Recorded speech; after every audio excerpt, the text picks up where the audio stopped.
और इसके बाद आज का जो बिजनेस है वो हमारा है 4G। क्या है? लेकिन मार्केट में क्या आ गया है अब? 5G। अब लोग 5G की तैयारी कर रहे हैं, लेकिन आप चिंता मत करो, ड्रीम वर्ल्ड 5G पर नहीं जा रहा है, ड्रीम वर्ल्ड सीधा 7G पर जा रहा है।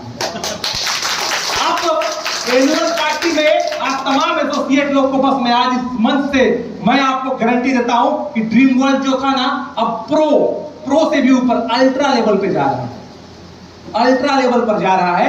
अब एक चीज याद रखिएगा कि हम 7G की तैयारी पर हैं। हम जो स्पेक्ट्रम की तैयारी कर रहे हैं, जो कंटिन्यू अभी रात को हम लोग बात करके अपने डायरेक्टर के साथ, हमारे ट्रेनर्स के साथ जो हम लोग डिस्कशन कर रहे हैं, और उस अल्ट्रा लेवल की जो तैयारी हो रही है, आने वाले एनुअल पार्टी में हम जो आगाज करने वाले हैं, आने वाले एनुअल पार्टी में जो उद्घोष करने वाले हैं, आने वाले एनुअल पार्टी में 14वां साल का शंखनाद जब होगा हमारा, तो हम 7G प्लान लेकर इंडिया में उतरने वाले हैं। और जो आने वाले 5 से 10 साल तक दूर तक हमारा कोई कंपटीशन नहीं कर सकता, और इस की लड़ाई करने वाली है, इस बात की गारंटी मैं आज आपको देता हूं। इसके साथ मैं आपको कहता हूं कि अभी ये जो प्रोग्राम था, ये 4G प्लान जो था, यहाँ पर जो 4G था, वो 4G का एक नया सिस्टम था। इसके बाद हम 7G पर कदम रखने वाले हैं। 4G के साथ 7G आएगा। रीपर्चेस में जो बवाल करने वाली हमारी इंडस्ट्री, रीपर्चेस पर जो बवाल होने वाला है हमारी इंडस्ट्री में, रीपर्चेस पर जो अचीवमेंट क्रिएट करने वाली है हमारी इंडस्ट्री, रीपर्चेस पर जो बिजनेस का एक पोर्टफोलियो बना चुकी है हमारी कंपनी, पूरे इंडिया की नंबर 1 डायरेक्ट सेलिंग कंपनी बनने वाले हो आप। इसलिए आप तमाम लोगों को मुट्ठी बांध के रखने के लिए जरूरत है। तैयार हो जाइए पूरे इंडिया में अपने बिजनेस का परचम लहराने के लिए, क्योंकि पूरे भारतवर्ष में एक ऐसा अनोखा सिस्टम, जो सिस्टम आपको बताने वाले हमारी कंपनी, जो एनुअल पार्टी में हमारी कंपनी रीपर्चेस को लेकर शुरुआत करने वाली है, वो इंडस्ट्री, वो रीपर्चेस का जो औछार होगा आपकी टीम में देखने को मिलेगा। और जिस इंसान के अंदर शहंशाह वाली ताकत होगी, जिस इंसान के अंदर भूचाल कभी भी अंदर में जो तूफान है वो सिमट के होगा, मैं गारंटी के साथ कह सकता हूं कि वो विश्व विजेता बनने को तैयार हो जाए, वो विनर बनने को तैयार हो जाए, और वहां से जाकर वो अपने सपनों को पूरा कर सकता है। आज इस इंडस्ट्री में कई सारे लोगों को मैंने देखा है, इस इंडस्ट्री में काम करते हैं और 4500 रुपए के बारे में सोचने लगते हैं। कई सारे लोग ऐसे हैं जो हमारे इस इंडस्ट्री में, कई सारे लोग काम करते करते नॉर्मल चीजों के बारे में सोचते हैं। सर, आप जिस जगह पर हो, आपके पास कोई भी प्रॉब्लम हो, अगर आपके पास पैसे नहीं है इसलिए ड्रीम वर्ल्ड करना है, आपके पास कार नहीं है इसलिए ड्रीम वर्ल्ड करना है, आपका परिवार में सिर्फ एक हाउसवाइफ का दर्जा रह गया है इसलिए आपको ड्रीम वर्ल्ड करना है, आज आपके पास खुद का कोई वजूद नहीं है इसलिए आपको ड्रीम वर्ल्ड करना है, आपके पास खुद का कमाया हुआ अकाउंट में 5 लाख नहीं है, आपके पति डाल दिए उसको आप यूज भी नहीं कर पाओगे, आपके पास खुद का कमाया हुआ 5 लाख अगर आपके अकाउंट में नहीं है इसलिए ड्रीम वर्ल्ड करना है, आपके पास खुद का एक एम्पायर क्रिएट करना है इसलिए ड्रीम वर्ल्ड करना है, अपने बच्चों के सामने, अपने परिवार के सामने, अपने भाई के सामने, अपने दोस्त के सामने अपने आप को प्रूव करना है इसलिए ड्रीम वर्ल्ड करना है। क्योंकि अभी जो हमारे सतीश सर बोल रहे थे ना, देवराज सर बोल रहे थे कि एक शख्स था जिसने इतना डेडिकेशन के साथ तैयारी किया था कि जब तक कार नहीं तब तक शादी नहीं, जब तक कार नहीं तब तक शादी नहीं, उसके घर वाले भी परेशान थे कि हे भगवान, दुआ कर रहे थे कि इसका कार जल्दी आ जाए तो शादी कर ले बेटा, नहीं तो साला शादी भी नहीं करेगा। और आज उस इंसान के सपने में इतनी डेडिकेशन थी कि शादी से चंद दिनों पहले उसके पास कार आ गया। क्यों पता है? क्योंकि जब किसी चीज को पूरे दिल से चाहो तो पूरी कायनात भी तुमसे मिलाने की कोशिश करती है। उनके माँ बाप को भी इस बात का बिलीव था कि कार आएगा तभी शादी होगा, तो वो भी भगवान से दुआ करने लगे। और ड्रीम वर्ल्ड में भी उनको बिलीव था कि इस जगह से वो कार खरीद सकता है। एसोसिएट्स के सपोर्ट से, अपने माँ बाप के सपोर्ट से, अपने पूरे टीम के सपोर्ट से, उनकी दुआओं के माध्यम से उस बंदे ने अपना सपना पूरा किया। ऐसे कई सारे लोग हैं जो इस इंडस्ट्री में आए और अपने सपने को पूरा किए। इन्वेस्टमेंट देखिए, कभी भी जब इस बिजनेस में आप आते हैं तो इस बिजनेस में आपको निवेश नहीं होता है। इस बिजनेस में जब आप काम करते हैं तो इस बिजनेस में किसी भी तरीके से आपको कोई भी इन्वेस्टमेंट नहीं करना पड़ता है, ऑटोमेटिकली आपका आउटपुट आने लगता है। जब पहली बार हम इस इंडस्ट्री में गए थे सर, तो हम इस कंपनी का जब कदम रखे थे तो अंबिकापुर में प्रोजेक्टर नहीं मिलता था। अंबिकापुर में हमारे पास प्रोजेक्टर नहीं मिलता था, हमको प्रोजेक्टर बाहर से मंगाना पड़ता था। अंबिकापुर में किसी के पास प्रोजेक्टर नहीं होता था प्रेजेंटेशन के लिए। आज कंडीशन ये है कि मुझे ऐसा लगता है कि 3-4 प्रोजेक्टर तो अभी हमारे पास होंगे यहाँ पर, 3-4 प्रोजेक्टर अभी हमारे पास होगा। और इसका सबसे बड़ा रीजन क्या पता है?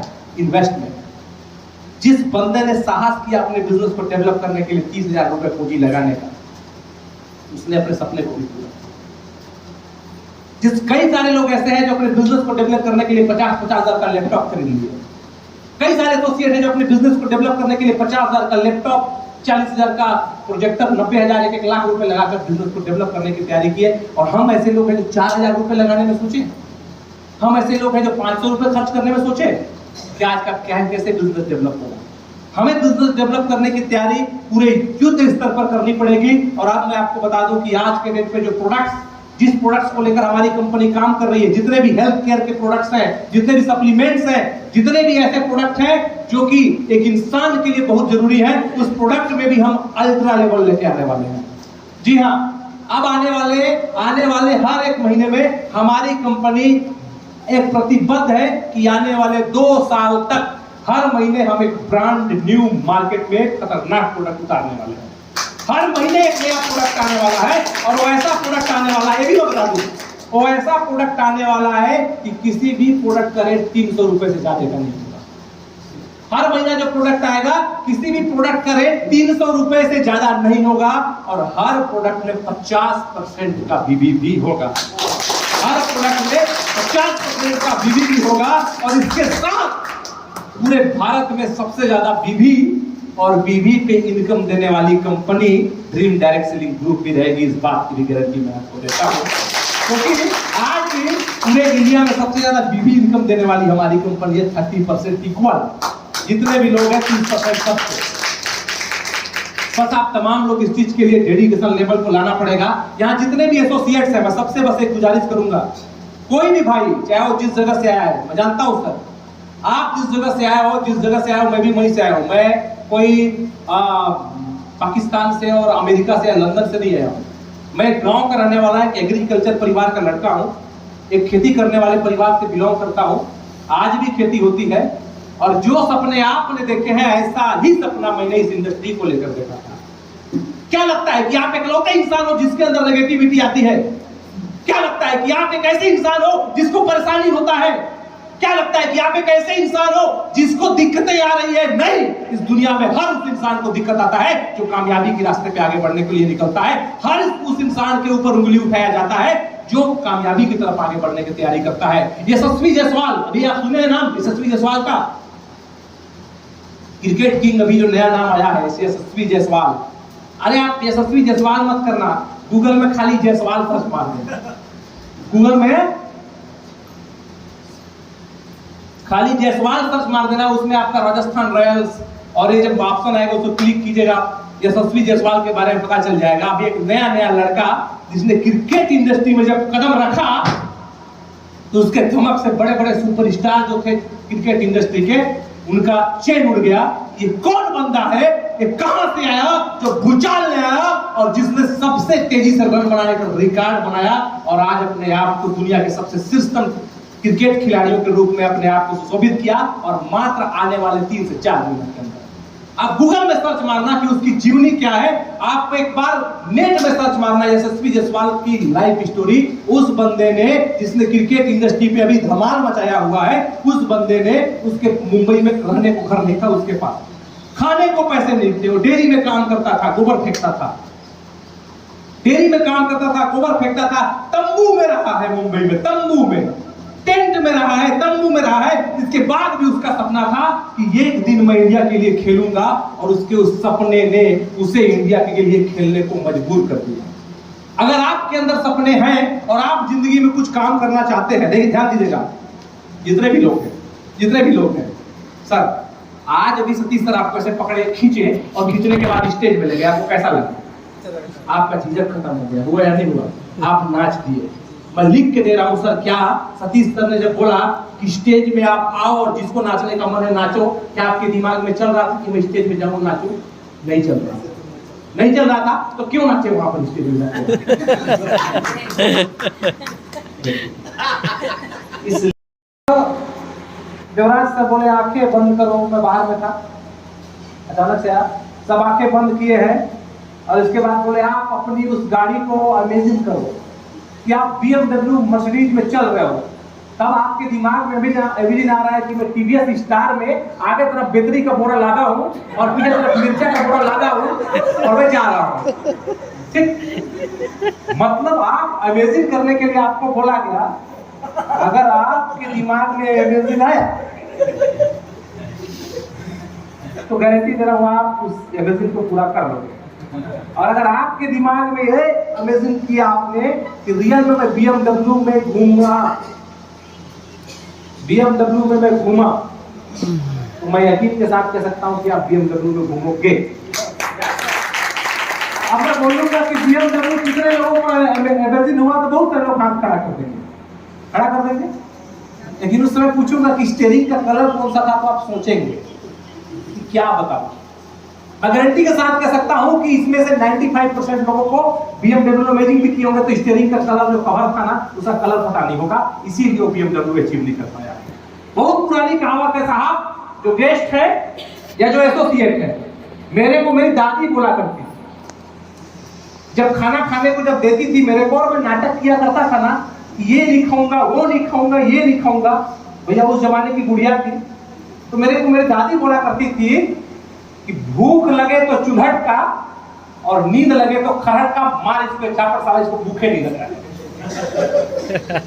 मतलब ये खाओगे वो खाओगे, जिस दिन तेरे को भूख लग गया ना, रियल में जिस दिन तुमको भूख लग गया ना, रियल में जब भूख लग जाएगा ना, तो आपको नमक और चावल में पानी डाल के भी कोई आदमी दे देना, तो वो भी आपको बिरयानी से ज्यादा टेस्टी लगेगा। समझ में आ गया? भूख खत्म हो गया ना, आपका भूख खत्म हो चुका ना, खाना खा के जब टंच हो गए, इसके बाद में बोलूंगा चलो अब मैं आज आपको शाही पनीर खिलाता हूं, आपको उल्टी आना शुरू हो जाएगा। आपको बोलूंगा ये सर रसगुल्ला खाइए, आपको उल्टी आएगा, गारंटी दे रहा हूं। रसगुल्ला आपके मुंह में ठूसूंगा, आपको गुस्सा आएगा, तो साला मेरे को रसगुल्ला ठूस रहा है मेरे मुंह में, क्यों? भूख खत्म हो चुका है। नींद अगर आपके दिमाग में नहीं है, नींद अगर आपके शरीर में नहीं है, तो मैं दुनिया में टनल स्लीप वेल किसी का भी लाखों का गद्दा ला के रख दूं ना, आपको नींद नहीं आएगा। और अगर आप नींद से झूम रहे हैं, तो ट्रेन में कई बार जाते हैं तो आपको लगता है ना कि इसी में बस एक बार सोने का जगह मिल जाता है, जमीने में मिल जाता है। लगा है या नहीं लगा है? लगा है, जमीने मिल जाता। भैया मैं इस इंडस्ट्री में जब बिजनेस करता था, पीछे वाले बहुत सारे लोग यंग जनरेशन के हैं, एक बार आप समझिएगा, मैं पतला दुबला था, आज भी हूं, लेकिन पहले इतना पतला दुबला था कि सीट तो छोड़ो, मैं ऊपर का जो वो आपका बैग रखने वाला केबिन होता है जनरल बोगी में, उसमें सोता था मैं, इतना पतला दुबला था। और मेरे को देख के संतोष सर भी सोया करते थे, उसमें सोया करता था मैं, और उस जगह पर मैं WT चला करता था। अब आज के बच्चे लोग मिस कॉल क्या होता है और WT क्या होता है नहीं जानते हैं, सही है? हम तो उस जमाने से बिलोंग करते हैं, मतलब नेटवर्किंग उस जमाने से कर रहे हैं जब मिस कॉल का मतलब इतना खतरनाक कॉल होता था ना, कि हम भी 1 घंटे से इंतजार में है कि कॉल आएगा, मैं उठाऊंगा, और वो भी तैयार है कि बस इतना थोड़ा टागला है कि उठाने से पहले कटना है। तो तैयारी थी और WT जाया करता था। और इस इंडस्ट्री में मुझे, मेरे अपलाइन ने, मुझे जिसने इस इंडस्ट्री में लाया था, उसने ये बोला था कि आज तू WT अगर बाहर निकलने का साहस करता है, अगर आज तू WT बाहर निकलने का साहस करता है और अपनी जिंदगी के अरमानों को बड़ा करने के बाद काम करने की ताकत अगर आज अपने अंदर रखता है, तो भले तेरा जेब खाली है सफेद, एक दिन इस एयर कंडीशन में ना, इस रेलवे में ना, सबसे मेन बोगी है उसमें तू बैठ के जाएगा, सबसे मेन चेंबर है उसमें तू बैठ के जाएगा। इस WT जा रहा है। उस समय दिमाग में, मां की कसम खा के बोल रहा हूं आज स्टेज से, उस समय दिमाग में यही बात आता था कि काले शीशे के अंदर के लोग दिखते कैसे, पर्दा लगा रहता है उस टीयर में। अगर कोई कर सकता है तो मैं क्यों नहीं, क्या है उनमें ऐसा जो कुछ भी नहीं, झांक ले अपने भीतर खुद से आप पूछ ले, कैसी चाहे जिंदगी खुद आंखों से देख ले।